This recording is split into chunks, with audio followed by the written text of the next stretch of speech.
people claim that Afro hair is genetically damaged, that it's fragile, weak and prone to breakage. Afro curls aren't seen as good hair. This is the colonized story we have been fed for centuries. And it has become ingrained in many cultures. For years, people used opinion-biased research to confirm that Afro hair is weaker than straight hair, without taking into consideration the way Afro hair is treated, or what it needs. If you think something is bad, you'll always see it as bad. In 2005, a research group conducted the first focused study to determine if there was a genetic component to the observed fragility of African hair.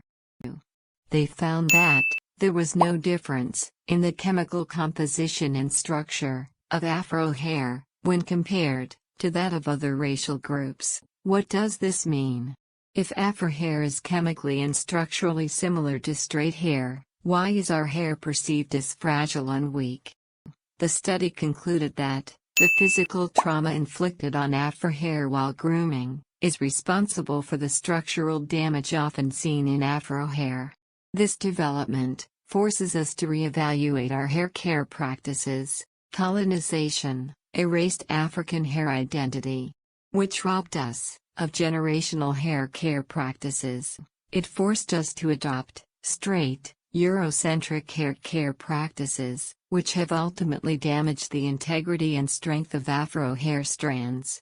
If strand fragility is not genetic, which part of our hair care is controlled by our genes? When considering hair strands, we must understand that only genetics control the width of the strand, which can range from fine, medium and thick. Thick strands are also called coarse.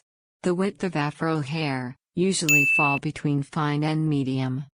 Genetics also control the way the scalp produces sebum. The scalp can produce low, medium and high levels. External factors can influence how much sebum is produced, but the overall control is regulated by the endocrine and hormonal systems. Genetics also control the number of follicles present on the scalp. This directly controls the density, or fullness of Afro hair. The number of scalp follicles cannot be increased. Therefore, your hair density at birth will remain consistent.